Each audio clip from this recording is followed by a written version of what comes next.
If you are starting a vertical farm and don't know where to begin or which technology would suit your needs, then reach out to the experts at Cultivatd. As indoor farm brokers, they help connect you to the right technology and ensure your project is successful. Best of all, their service is free because they work on behalf of their partners. Visit cultivatd.com to learn more. And that's spelled cultivatd.com, or click the link in the show notes. It's strange. It always kind of came natural to me. It's really like my favorite thing. I think I just like connecting and making new relationships and bonding with people. And so there's something to it that there's a really personal aspect. Obviously with this, there's a bonus of you're selling something that's actually helping to heal the world. And so that obviously helps a lot.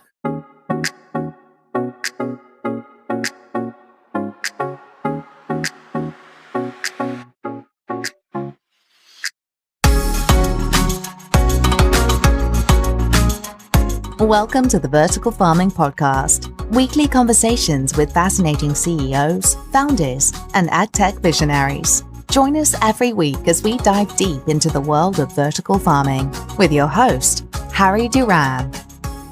Vertical Farming Podcast Season 3, welcome back. If this is your first time listening, welcome new listeners. This is the show where we interview fascinating CEOs and founders of the leading vertical farming companies from around the world. I'm your host, Harry Duran. In case you missed last week's episode, we had a great conversation with Nicholas Steiner, CEO of Moliar.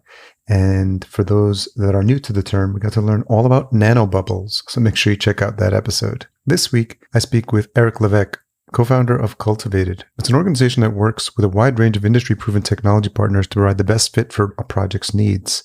You might recognize the name from the beginning of the podcast episode, as Cultivatd is actually a sponsor for this season. They provide farming guidance, design consulting, and lending and leasing services to their clients. And in this episode, Eric and I talk about how the pandemic has impacted our food supply chains and the desperate need for our society to solve these issues. We talk about Eric's time at ZipGrow and the need for indoor and outdoor ag to coexist, and what the future holds for Cultivatd and AgTech in general.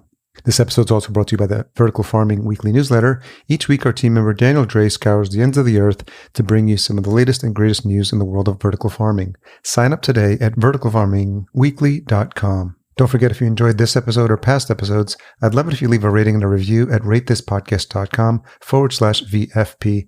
I'd love to read yours out next. Okay, let's get into this conversation with Eric. So Eric Levesque, co-founder and VP of Business Development and Sales at Cultivatd. Thank you for joining me on the Vertical Farming Podcast. Thanks for having me. So where's home for you as of this recording? We are in Ottawa, or near Ottawa, Ontario, Canada. And did you grow up there? Yeah, I am born and raised. We're actually in a small city called Cornwall, about 50,000 people. I left a little bit for school, but pretty much been here my whole life. What's your fondest memory of growing up in Cornwall? Probably sports. Played a lot of sports, varsity sports around here, so that would have to be it. And are you still a sports fan? Yeah, huge sports fan. Absolutely. So as of this recording, we're in February 2021. How has life changed for you, and how have you adjusted since, we're coming almost on a year since COVID hit? Yeah, it's been kind of a wild ride. We actually just left our second lockdown on the 18th. We went into lockdown, I believe, on December 23rd or 24th for the second time. They just lifted us back to orange, whatever that means. I think it's just small public gatherings, about 25% capacity for restaurants and such. But yeah, it's been trying. It's been a little taxing, I guess, but I consider myself lucky in terms of, this whole pandemic. What was the impact to the business when COVID hit? So when COVID hit is about the time we started. Yeah. So there was a lot of working from home, but it kind of gave us the opportunity to really see that the demand in food supply and food chains really needed some work. I think it kind of opened a lot of people's eyes. And so because of that, I think, I don't want to call it a silver lining, that seems a little too much, but it has been good for the industry as a whole. I think the consistent thread in the communications I've had since then were about the awareness that it brought to our food supply and people's proximity to food. And I think it was top of mind for obviously everyone in this industry. But I think because of the impacts to the supply chains and people not having access to fresh food, it's been more noticeable since COVID. And I'm wondering if there's anyone that you've been speaking with or people who are in your close circle that have noticed that the topic of indoor farming, controlled environment agriculture is more top of mind lately? Yeah, we've seen a lot more inquiries. I think this industry is still relatively new, right? So there's been a lot of interest. And even though we've just scratched the surface, the industry has been growing really rapidly. But I think this has kind of put a lean on that in terms of people are really realizing now there is an issue and the world has to trend in this direction. Obviously, the lack of arable land and water is an issue. But something like this pandemic obviously sheds light on what the world needs in terms of fresh supply of food, obviously. When, for you, was this something that became an interest? Was it something that you knew just going into college? It's something you would study, or is it something that over time, because of what you were getting exposed to, that you were becoming more aware of this? So I actually was not aware, if I'm being honest. I kind of just bumped into this. My partner and co-founder of Cultivatd, Eric Bergeron, actually introduced me to the system a few years ago, the ZipGrow system, which is just another vertical farming system. And he had become the Canadian redistributor for Bright AgTech, which was founded by Nate Story. I'm sure you've touched on that in some previous episodes. And so when I went to see the system, he was kind of explaining it to me. I didn't really understand the gist of it until I saw it in real time.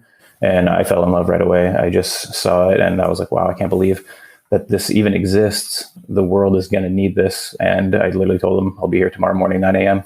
And that's how we started. What were you working on at the time?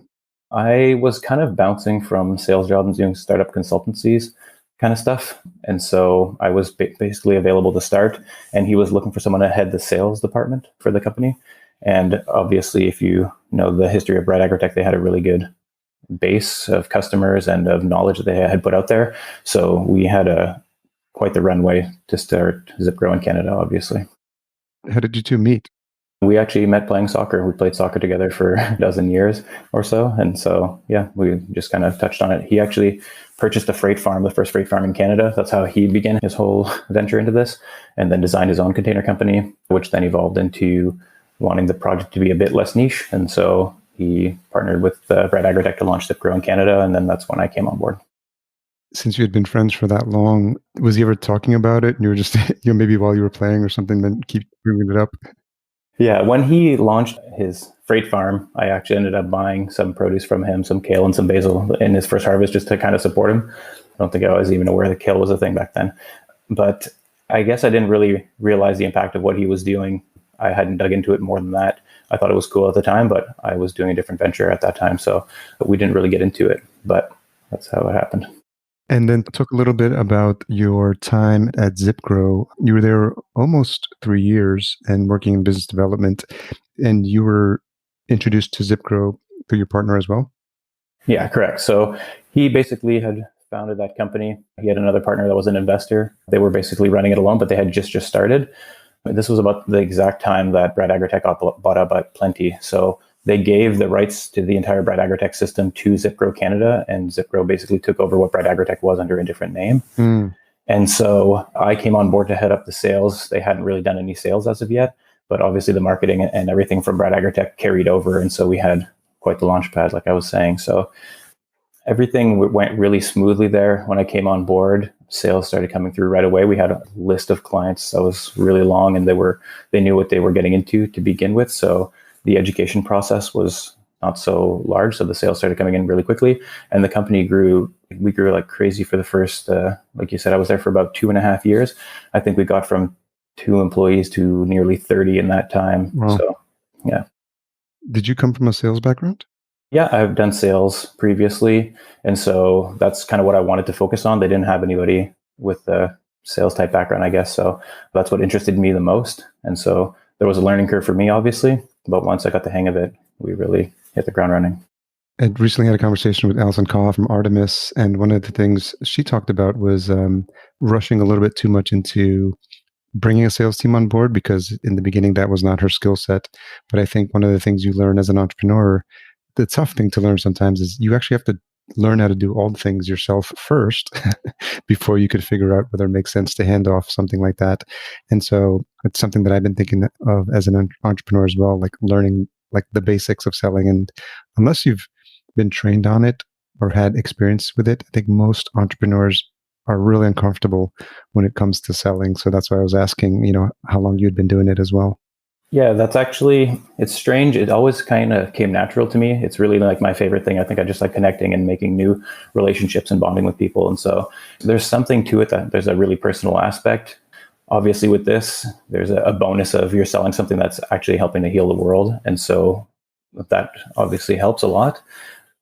But yeah, I was always pretty good at it. I was fortunate. The opportunity when it came, obviously, everything just went so well. And the staff that we hired to help grow ZipGrow was out of this world. Everyone was such a team player, and it was a really good atmosphere. So I think that obviously translated into the success that we had. Do you remember the first thing you ever sold? Yeah, the first thing that I did sell was about a month and a half in, and it was a complete farm package that we had just basically redesigned from Brad AgTech, and it went to Kansas, I believe. Was this something that you were doing since you were a child? Did you have a lemonade stand growing up? No, I I definitely did not. Yeah, I didn't envision myself landing here, but soon as we started, I knew right away this was for me and that I would be in business for the rest of my life, definitely. What was different about working at ZipGrow than any of the previous engagements you had? Because it feels like you had more of a vested interest in the success of ZipGrow. Yeah, I think I just saw a future for myself there. Obviously, when I came on, I was kind of on the ground floor. So my ideas were valued in a way that I felt like they maybe hadn't been in previous positions. My opinion was taken seriously. And I think that's what basically everyone aspires to have in a workplace. So it really was nice to be able to contribute something and then to see the efforts when you're starting in a tiny company like this and then growing it to the scale that we did in such a short period of time. It's a really amazing feeling to see that the effort that you contribute every day is leading to something really tangible that you can see. And had you had prior experience in working for like a bigger company, like a corporation with like hundreds or thousands of employees? I had, but I always thought I would be able to climb the ladder and succeed a little bit more than I had been given the opportunity to. And it seemed like some of these companies, because I hadn't gotten in on the ground floor, it was harder to get the opportunity to show that you were capable of being in the upper echelon, so to say. And then so with this one, the way it worked out, I was able to climb the ranks and kind of stay at the top. And so it really made me want to stick around and made me want to give it my all. I've heard from people that have had experience in corporate, and I was in corporate almost 20 years as well, so I can definitely relate that once you're in the startup environment, there's no looking back. There's no way you can go to like the regiment of having like the meetings and the bosses and the different levels of management, because it feels like, and you can tell me if this is true, but at ZipGrow, it feels like every day is a new challenge and a new experience. Yeah, that's absolutely what I loved about it. So every single day, especially in the beginning, it just seems like there's 300 new problems to solve. And so you never have the same day twice. And every little win is just so monumental at that stage. Just, closing a tiny sale or just bringing the right person on board, or every day there's just tiny little challenges, but solving those problems keeps your day so entertaining and the days just fly by because every day is something brand new. And you were learning the industry at the same time. So talk a little bit about, how that was, because not only do you need to execute on your day-to-day responsibilities, but also learn about the industry you're in as well. Yeah, so I was a little possessed, I guess you could say, when I came into it. I love to learn and I love to read. And so I just found every article I could about every single company and I just dug in. And then my co-founder he's been in the industry a lot longer than I have. And so I just picked his brain day in and day out. I think I was driving him a bit crazy in the beginning, but it led to some pretty good successes. So probably worth it in the long run. Yeah, I can imagine in the beginning you were probably asking him, how do you do this? And why do we do this? And why do we do this? And what's this about? Yeah, that's exactly how it was. So you're 2.5 years into ZipGrow. Tell me when the idea for Cultivatd started to brew. So even though things were going really well at ZipGrow, unfortunately, the product is fairly niche and can't grow everything. And we were getting an infinite amount of inquiries. It was really crazy, the amount of people who were looking to get into this industry. But so we had to turn away customers all the time because they were looking to accomplish a goal that the ZipGrow system couldn't accomplish. And so even though the system works fine and has its applications, we're wondering, how do we solve this problem where these people want to come into the industry and then I have to send them away to a competitor? And so that's how the idea was born, to start and flip the model on its head, so to speak, of just partnering with all the best in the AgTech space and then reselling, acting kind of as a reseller and educational tool for the people getting into the industry. usually getting into the industry, the hardest component is that, like you said, it's really new. It's really hard to find the information. So you might have a goal of feeding your city with kale and basil, but you don't know which system is best at doing that. And having been around this long, we know which systems perform which tasks and what is best for you. So when the customer comes to us, we advise them on that, and we get paid on the back end. So our services are free to the customer, so they know they're getting an unbiased opinion regardless of what they're looking to accomplish. For the benefit of the listener, can you describe what Cultivatd does and what your services are? Sure. So our main service is we just basically act as brokers. We've partnered with about 40 of the best companies in the space, from hydroponic, aquaponic, aeroponics, container farms, lighting companies, CO2 generators, basically the whole spectrum. So we aim to be a one-stop shop where you can come to us and basically preach to us what your goals are in the industry, whether you want to grow something or you want to do something in a remote location, and then we find the best application for you. We do that service for free. And then we make our suggestions based on what you're looking to accomplish. And then once the sale is closed, we get paid on the back end from the distributor who we've partnered with.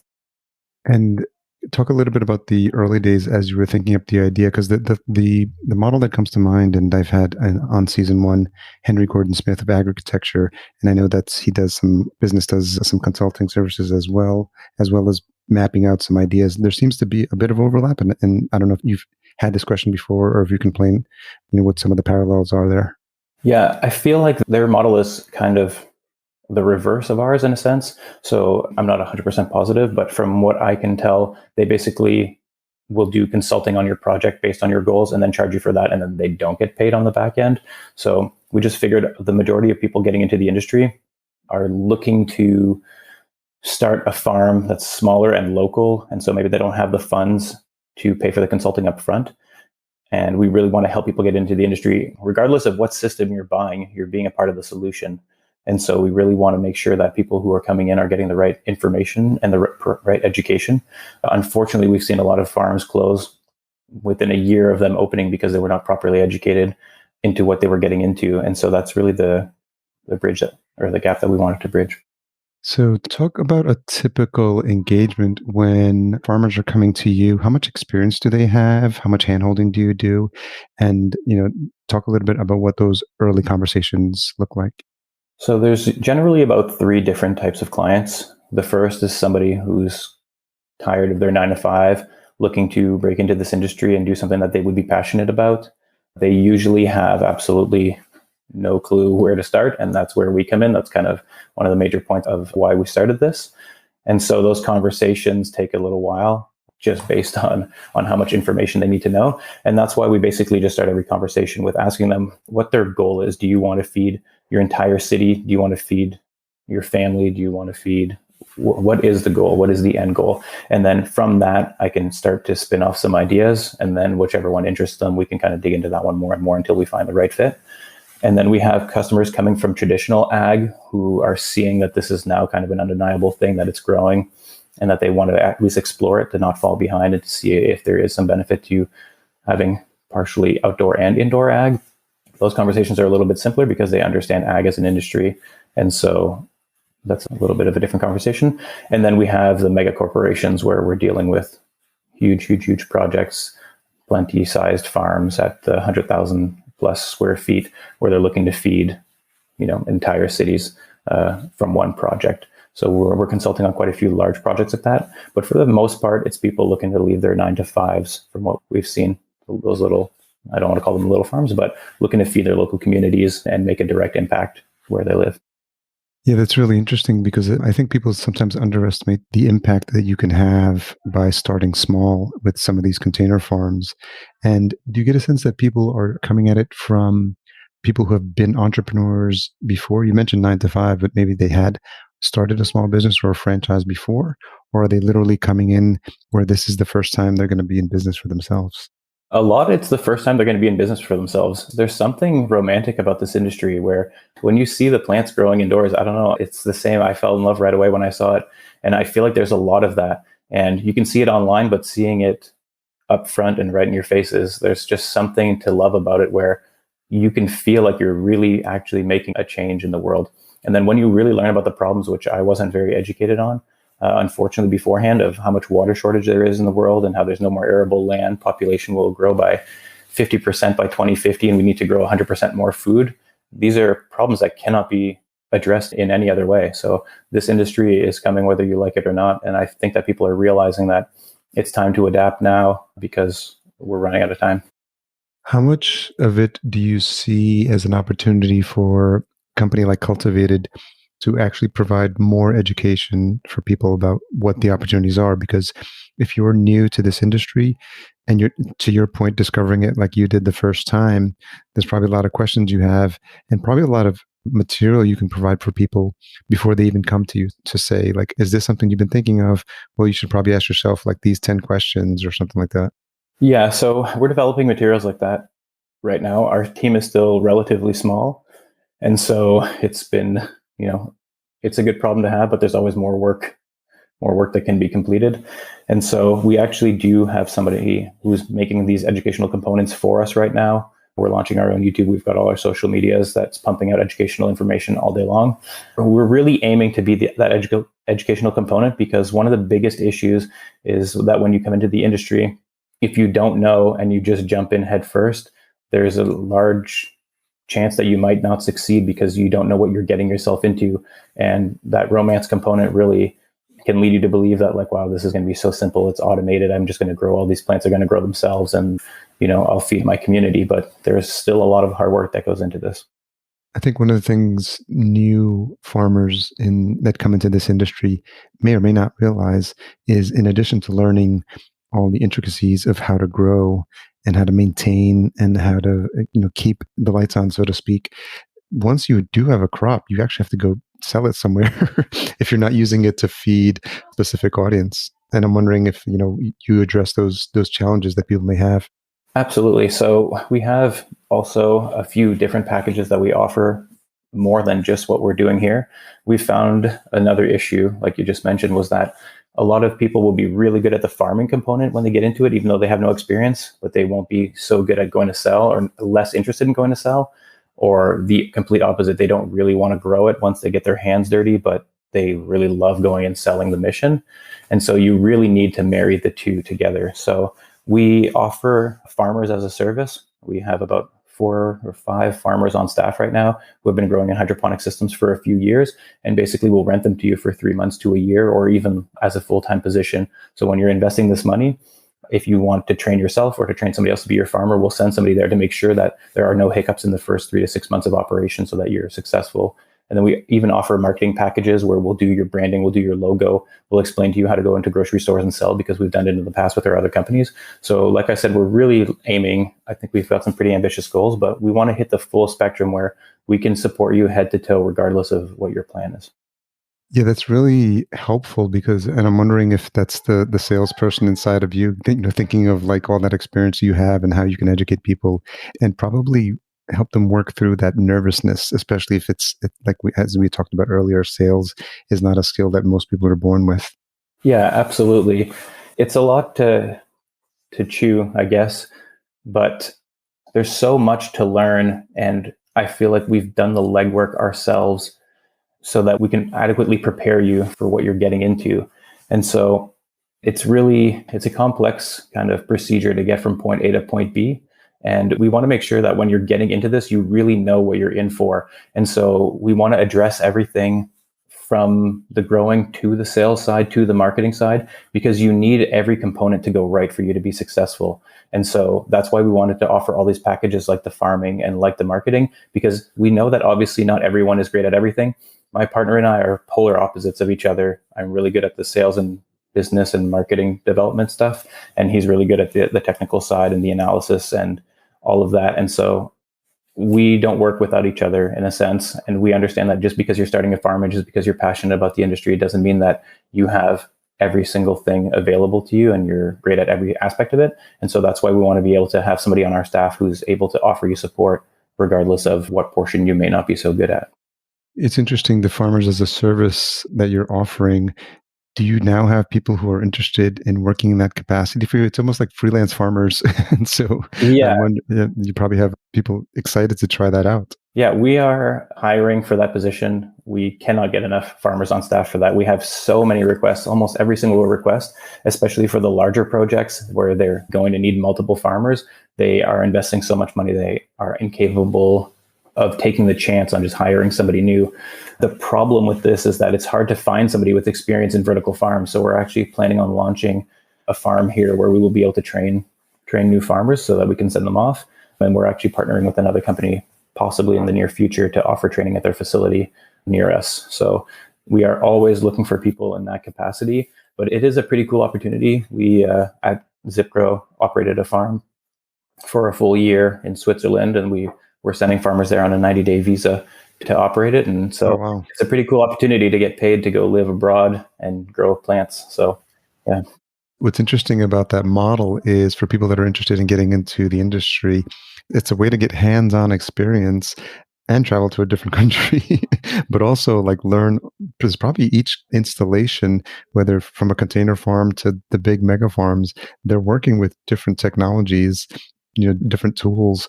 I can only imagine like the resume you build up as one of these freelance farmers. If you start to work on these multiple projects, you do a year or two of that and you start to become pretty attractive to some of these other companies, I would imagine. Absolutely. The consulting fees that these guys can command is crazy. And there's such a need for them because the industry is blowing up so fast and there's not enough of these individuals out there. So anyone going to be a farmer somewhere it's going to be a really lucrative position. And like you said, you get to, if you're not tied down, you can travel the world and work with all these different systems. And it's a pretty cool thing.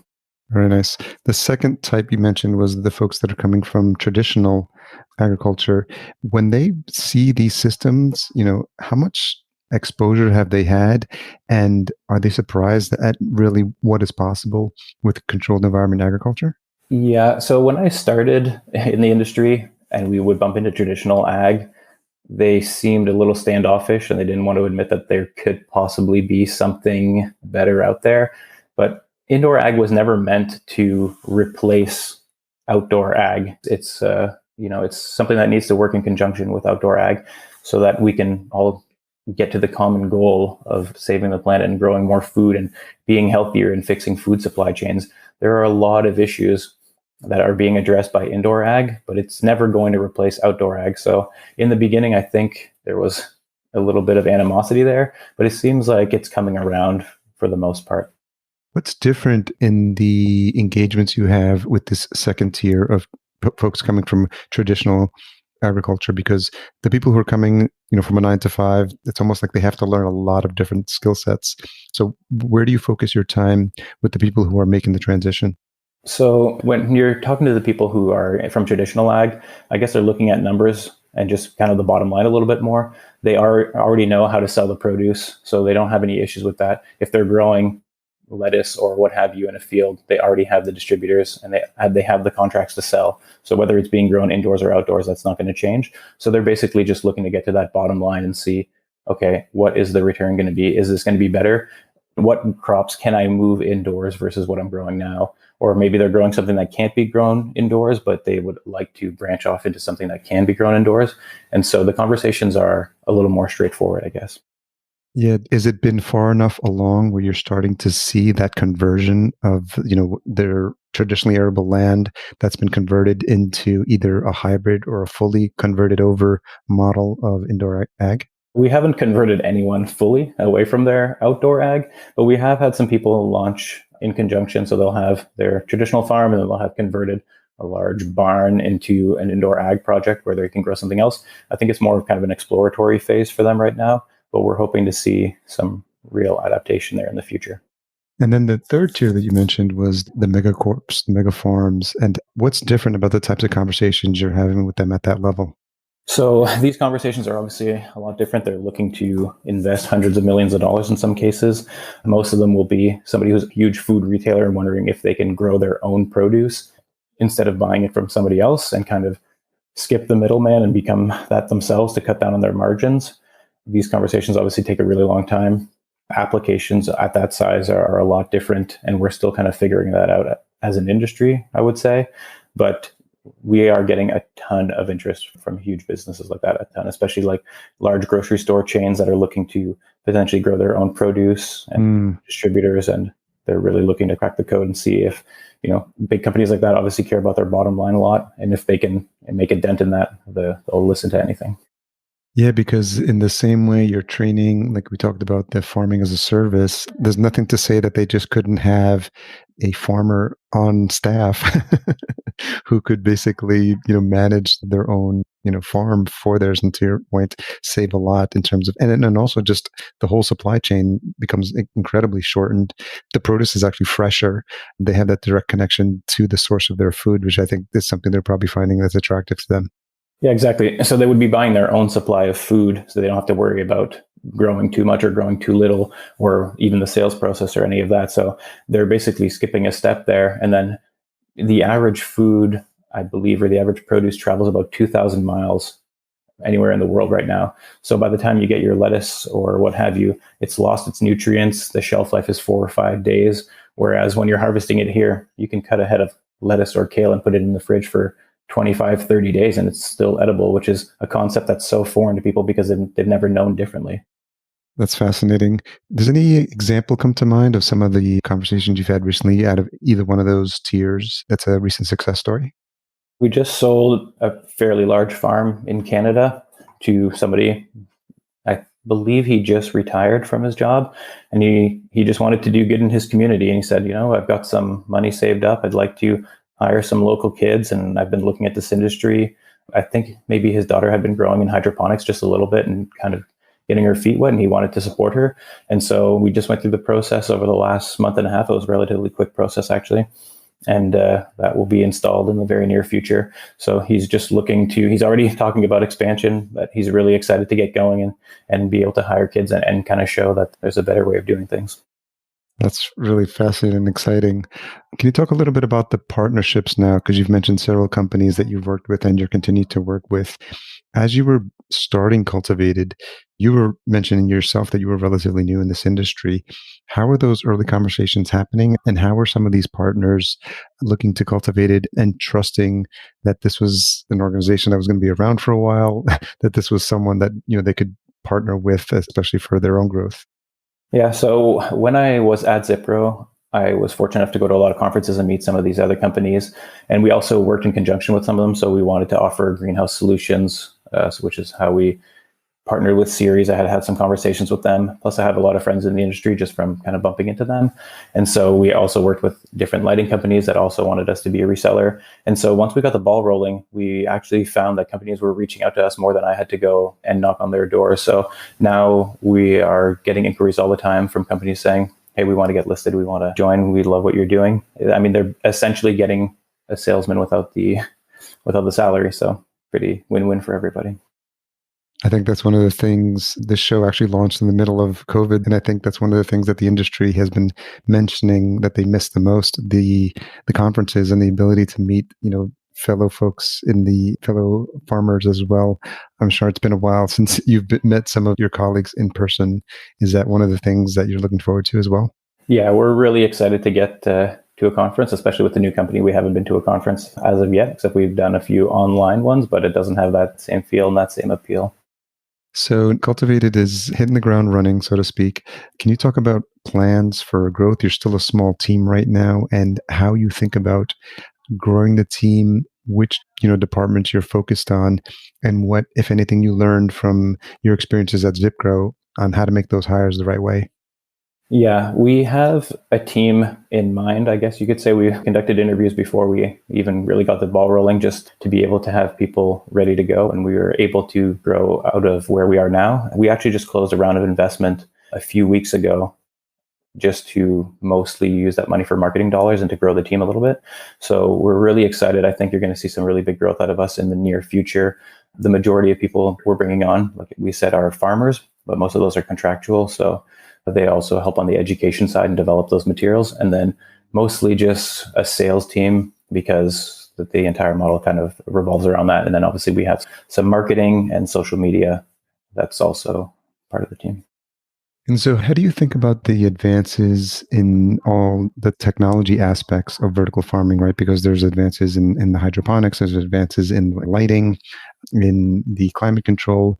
Do you feel like it's really just relying on the partners that you're working with to, maintain like best practices, and then you as sort of the broker to understand based on what people's needs are at the time they come to you, which of your partners are going to be a good fit depending on what technologies they're working on? Yeah, so we've been in the industry long enough to be able to have a good understanding of what our partners do. We've vetted most of the technology. We've flown out when possible to go vet the tech and to make sure that the partners we were partnering with were the right people. But there's definitely, we tried to pick partners based on who would be able to evolve with us. So most of these companies are looking to, not be stagnant. They want to evolve. They want to update their products. They know the industry is moving really quickly. And so that's kind of how we tried to pick our first partners. It's just anyone who's willing to adapt. So we've worked with some companies where even at ZipGrow, we were discussing that we needed some changes in controller or what have you. And so some young, hungry companies who are able to adapt and follow the trends of the industry is who we really want to be working with.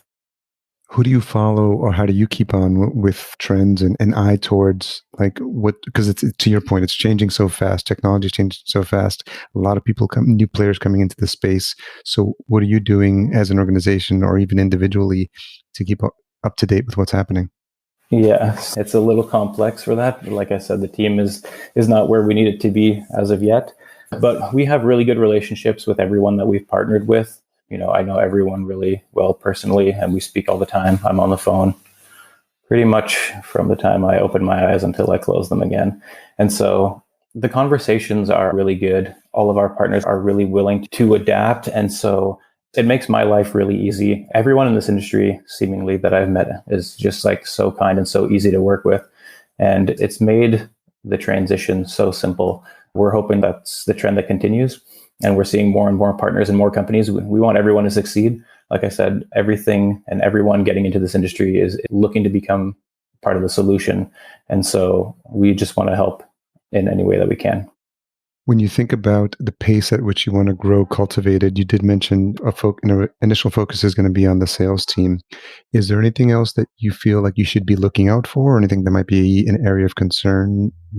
Obviously, there's always the worry that you might grow too fast and not make the right hires. Yeah, we definitely don't want to do that. We kind of want to make sure that we don't outpace ourselves. So we're pretty careful with that. My partner I think this is his fourth AgTech venture. And we've been in business for a little while now, and we've found some pretty good success by taking our time. So we're just looking to kind of replicate that, and just to make sure that we're really cautious and that we do grow with the right team. We've been fortunate, very fortunate in the past of really hiring the right people. And so the team that we have right now is amazing. And we have a couple people in sight that we'd like to bring on in the near future. And so we're hoping that that'll be the right fit as well. Having been new to the industry and literally coming up to speed very, very quickly, this is now your second AgTech company that you're working in. Can you think of any relationships or any people that you've met that would fall under the role of like mentor or someone who's helped you along the way? My co-founder, for the most part, since he got me into the industry, but we had conversations with a lot of other companies. Nicola at Contain, I was actually just speaking to her earlier about this company. Yeah, she's been really awesome to work with. And so there have been quite a few people. Everyone's really open to having the conversation. It seems like this industry is growing really quickly, but no one is really cutthroat. I think everyone really understands that it's for the greater good. And so people are generally pretty good about helping each other. Yeah, and I wonder how great that is, because it's not something that you hear of a lot of industries. And I think it's exciting probably when people understand that you can pick up the phone and call one of your colleagues in the space and ask them for advice, because I think the consistency that I've seen throughout these conversations is that everyone feels like everyone else is needed to solve this food shortage problem and this, distribution problem. And there's a whole list of things that can be fixed. And I think the more people that are in the space, and that's what I hear consistently, the better for everyone. Yeah, I think maybe it's because the industry is still so new, but it just feels like there's room for all of us. So everything has been simple because of that, I think. but there's still so much room to grow. There's no need for anybody to really be cutthroat or manipulative in any of these situations. So it's really nice to be able to call even a competitor or whoever and just have open discussions about something like this. So we've really had no issues in launching this. And even when I was at ZipGrow, we never really had any issues with anybody else. So it's kind of nice to see. Maybe it's just I haven't been in business super long, so I've been pretty lucky to have everything go so smoothly this far, but we're super excited for what the future holds. That's great to hear. What's a tough question you've had to ask yourself recently? I guess maybe just in terms of how quickly we're growing. I think we kind of touched on this too, but just being cautious that we don't, or that we do it the right way. It's easy to get blinded by how quickly you grow. So we make a few sales and we raise some money, and it's easy to just think of jumping right in head first and just hiring a bunch of people and going all out and seeing how fast you can get there. But it's really important to stay grounded and to make sure that you do it the right way so that you have continued success and you're not just kind of a one-hit wonder, which is what we really want to achieve here. Yeah, that's a very good point. You mentioned earlier that you were an avid reader. Do you still have time to read? So yeah, I kind of have the problem where every time I go to a bookstore or walk by a bookstore, I'll buy a bunch of books and they just end up on the shelf because I have enough time to read them all. And most of my reading now is consumed by stuff in the AgTech industry. So more of a kind of an articles than novels, but every once in a while I manage to sneak one in. What's something you've read recently? I actually just read Houdini's biography not too long. Oh, very nice. Yeah. Do you like biographies? I will read basically anything I can find. Have you picked up all the cool tools for how to make your reading more efficient? I'm a bit of a productivity nerd. So there's a Chrome plugin called Instapaper. So if you're reading a blog post, you can literally tag it and it'll save it for later. I've used Blinkist, I think it's called, where it'll just like flash the one word. Yeah. Oh, yeah. And then you can read like 300 words a minute or something. Yeah. So, I used that for a bit. It's a little tiring, but it's a kind of a information overload, but it's cool that we're heading towards stuff like that. Well, there's Instapaper. And then another tool that I like is Readwise. Readwise connects to all your reading services. So Pocket, Instapaper, Kindle. So when you make a highlight in a Kindle book, it'll surface in your Readwise. And then Readwise is an app on your phone. And every day it says, hey, do you want to look at all your highlights from all the books you've read previously? And so it's a nice way to kind of like resurface like the best parts of the books that you like. Yeah, that's cool. I'll have to check that out for sure. So, well, I want to thank you for taking the time. I'd like to also announce that we are partnering with Cultivatd for season 3 to sponsor the Vertical Farming Podcast. So I want to thank you and Eric for that, and looking forward to spreading the word about what you guys are doing at Cultivatd. So we'll have some more to come from that in a future episode. But what has you most excited when you think about the future of vertical farming? I think we're most excited, honestly, about the education component. We just want to make sure that everyone who's getting into this is getting the right fit for them. Everyone who's getting into this has a passion to do good. And so they deserve to be educated properly so that they have the best chance of success. And so that's really the main component we want to focus on. That's what we're most excited about. We have all this knowledge, and it was not super easy to come by. And we are able to speed up that process and really educate everyone coming in. So that's what we're looking to do. So where's the best place for folks to learn more about Cultivatd and to connect with either you or Eric? So if you just go to cultivatd.com, you can see a list of our product offerings and reach out to us that way. But we've got Instagram, Twitter, Facebook, everything. We post on there just some little educational tidbits, posts about our partners. And then we've got some press releases coming soon for our funding and just announcing all of our partnerships. We're still relatively new, so we're trying to get all that out. It's a lot, but it's exciting. And it seems like with this new influx of the investment, we'll probably see more of Cultivatd from a marketing perspective as well. Yeah, absolutely. The majority of the funding is going directly into marketing. We just want to get the word out there. We're here to help. So, well, Eric, thanks again for taking the time. I really appreciate you sharing your story and the story of Cultivatd with our audience. Thanks for having me. It was fun. So thanks again to Eric for coming on the show, and thanks again to Cultivatd for being a fantastic sponsor for season 3. If you're looking into a vertical farm and don't know where to start or which technology would suit your needs, make sure you reach out to them today. The best part about it is that their service is free, and it's because they work on behalf of their partners. So head on over to cultivatd.com. Just leave off the last E. That's cultivatd.com. Fullcast production and marketing provided by Fullcast. Sign up for a free podcast brainstorm at fullcast.co/VFP15. Another reminder, if you're enjoying the show, please leave us a rating and a review at ratethispodcast.com/VFP. We'll be sure to read those out on future episodes. I do realize there's a lot of calls to action at the end of this episode, but one more I mentioned last week is the new chat tool we're testing out called Bunches. If you go to bunches.chat as the URL, /vertical farming. We've had a couple people and listeners join recently, so it's an experiment to see if we can engage more as a community. Tune in next week for my conversation with Nico Kivioha, CEO of NetLed. Until we meet again, here's to your health.